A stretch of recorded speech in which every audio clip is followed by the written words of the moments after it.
Oui, bonjour madame. Oui. Est-ce que je pourrais avoir le département exorcisme, s'il vous plaît? Il faut appeler au vicariat du Brabant Wallon. Je vais vous donner leur numéro de téléphone. Et là, j'aurai un prêtre qui pourra m'aider. Mais à ce moment-là, eux vont vous renvoyer, oui, vers le service. Donc, il y a bien un service exorcisme en Belgique. Hein? Oui, ça, oui.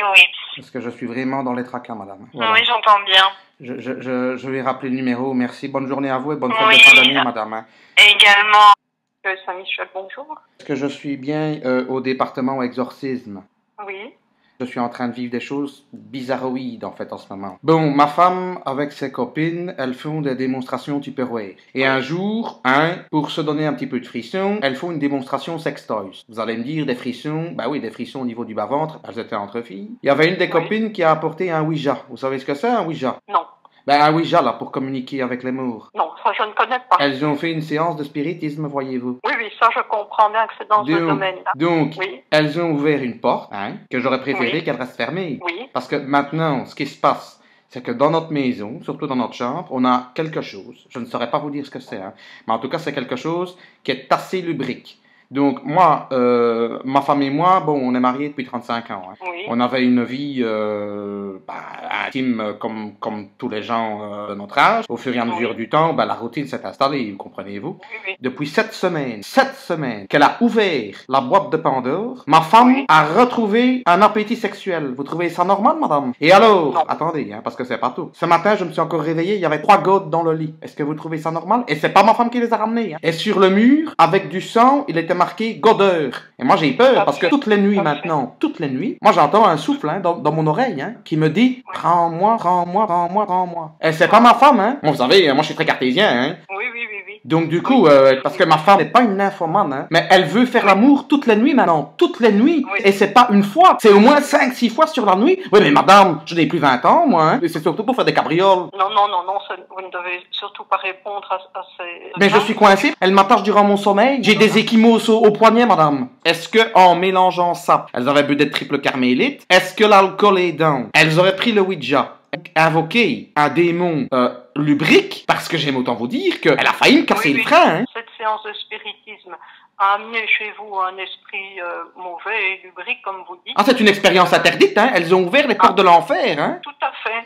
On ne peut pas jouer avec ça, On fait tourner des tables ou des trucs comme ça pour s'amuser. Et en fait, on se ramasse quelqu'un, enfin une entité des saloperies, on ne s'attendait pas. C'est facile de les faire venir, c'est un peu plus difficile de les faire partir. Elle utilise des mots crus quand on fait l'amour. Et prends-moi, et attache-moi, et alors moi je me réveille en sursaut et je suis déjà attaché. Elle est sur moi, elle gesticule comme une cinglée, mais vraiment comme une cinglée, Oui. Et que dit-elle, elle, en journée? En journée, elle ne se rappelle de rien. Elle ne se rappelle de rien. En journée, elle ne se rappelle de rien. C'est ça le pire. C'est vraiment le soir, et ça commence vers 22 heures. Elle commence un petit peu à se tortiller, là. Elle se tortille un petit peu. Et alors, excusez-moi, elle se tortille du croupion comme je ne l'avais jamais vu danser du croupion. Et alors, je lui ai demandé, t'as un amant? T'as un amant, t'es ainsi? Ben non, c'est pas un amant. Je crois qu'elle, comme vous dites, elle a une possession en elle. Et cette possession-là, je l'ai maudite, d'avoir fait cette expérience interdite. On n'ouvre pas les portes de l'au-delà. Moi, au départ, je n'y croyais pas, Ça a mis mes croyances en doute, la vie, la mort. Je suis violé, Oui, j'ai bien compris. Elle me viole la nuit, Oui. Et elle me fait mal aussi, J'ai failli avoir, je vous le dis, le frein pété, Je suis désolé de vous parler crûment, madame, mais c'est un fait, c'est comme ça, c'est ainsi, C'est la vie, c'est la réalité. Ce que je peux faire, c'est vous donner le numéro du prêtre exorciste qui est à Mons, un jésuite. Mais est-ce que je ne devrais pas aller voir aussi un sexologue? Allez voir? Un sexologue? Non, pour le moment, je ne ferai rien vers là parce que si vous racontez cette histoire-là au sexologue, je pense que s'il n'est pas un peu averti du domaine spirituel, il risquerait de vous envoyer chez le psychologue. Je ne suis pas fou, madame, je ne suis pas fou. Je ne peux pas me retrouver au beau ballon, moi. Restons-en pour le moment au niveau spirituel. D'accord. Et puis, si par après, une fois que le niveau spirituel est arrangé, il y avait une nécessité au niveau sexuel, alors bon, ça ce sera à vous de voir alors à ce moment-là. Je ne sais pas si vous pouvez vous rappeler des prières apprises pendant votre enfance. Notre Père qui es aux cieux, que ton nom soit sanctifié, que ton règne vienne, que ta volonté arrive, et donne-nous aujourd'hui notre pain de ce jour, et que ta volonté soit faite sur la terre comme au ciel. Oui. Si vous pouvez avoir de l'eau bénite, vous pouvez en prendre aussi. Pas sur votre épouse. Hein. Pourquoi elle pourrait avoir une réaction forte à l'eau bénite. Donc il faut être prudent. C'est-à-dire? Si elle a effectivement une entité en elle, cette entité va pas aimer du tout l'eau bénite. Donc c'est plus le prêtre exorciste alors qui pourra le faire. Et je dois mettre combien d'eau pour pas que ce soit trempé non plus? C'est pas la quantité qui est importante. Asperger un petit peu, quelques gouttes. Vous pouvez demander au prêtre à l'église. Essayez de prier dans la journée quand vous y pensez. Dites ne fût-ce qu'un Notre Père ou un Je vous salue Marie. Quand vous y pensez comme ça, ça pourra vous aider. Et vous croyez le secours du Seigneur. Vous croyez que c'est Satan? Pas en direct, mais il est de connivence, quoi. Oui, oui. Quelle saloperie quand même. C'est une saloperie, comme vous dites, mais bon, on peut le chasser. Ça, c'est pas un problème. Et il fait quoi? Oui, mais alors attendez, parce qu'après, moi, j'expliquerai ça au prêtre, mais qu'est-ce qu'il fait Dieu dans tout ça? Qu'est-ce qu'il fait Dieu dans tout ça? Vous m'avez dit que vous ne croyez à rien du tout jusqu'à présent. Ouais. Dieu a peut-être pris ce chemin-là. Enfin, c'est bon, par ce chemin-là. Je ne vais pas dire que Dieu a pris ce chemin-là, mais par ce chemin-là, peut-être que Dieu va vous faire signe justement pour dire, écoute, moi je suis là justement. Ne crois pas qu'après la mort il n'y a plus rien du tout. Tu seras accueilli par comme un copain, mon amour, quoi. etc. Donc, c'est peut-être une occasion en fait. Pour vous.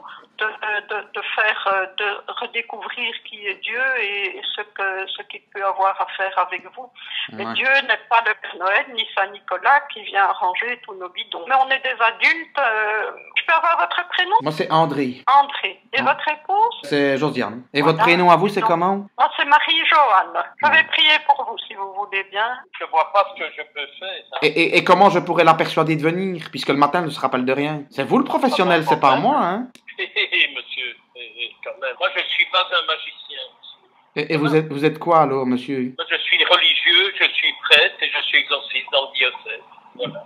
Je n'en peux plus, je suis au bord de la crise de nerfs. Je l'entends bien. Je suis au bord de la crise de nerfs, monsieur. Il faudrait vous adresser alors à l'abbaye de Lèf.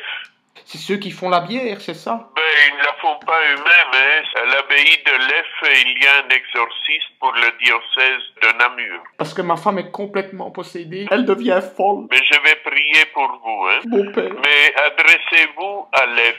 Attendez, je vais vous donner vous ne savez pas le numéro de téléphone, hein. Mon père. Oui. Ma foi est mise à rude épreuve, vous savez. Oui. Je suis très cartésien, mais là j'ai vu des choses. Ça, dès qu'on touche à tout ça, vous savez. Vous avez vu des choses? Tout à l'heure, je vais dire la messe et je vais penser à elle, hein. Ça va? Mon père. Oui. Vous avez vu des choses? Moi, je ne vois rien, vous savez. Je crois à votre parole. Non, mais vous avez vu dans votre vie des choses? Oui, il y a dans la vie, vous savez, il y a beaucoup de choses qui se passent. Mais non, mais des choses étranges, fantastiques. Oui, ça oui. J'ai été pendant 15 ans exorciste. Mais maintenant, je ne le suis plus. Faites confiance au Seigneur. Dieu est bon et miséricordieux. Hein? Et si on met toute la journée entre les mains de Dieu, eh bien, personne ne peut nous faire du mal. Jésus, j'ai confiance en toi. Oui. Il se nomme Godeur. Godeur, le grand baiser. Oui, je connais Godeur, oui. C'est un de mots de briques. Le déplacement, c'est ça avec la consultation. C'est pas la première fois. J'ai aidé plusieurs personnes. C'est pas, je vais venir là-bas avec mon matériel, je vais faire des travaux. Ouais. Ça va s'en sortir là. Il n'y a pas de souci. Faut pas perdre si ça va mourir ou non, il ne mourra pas.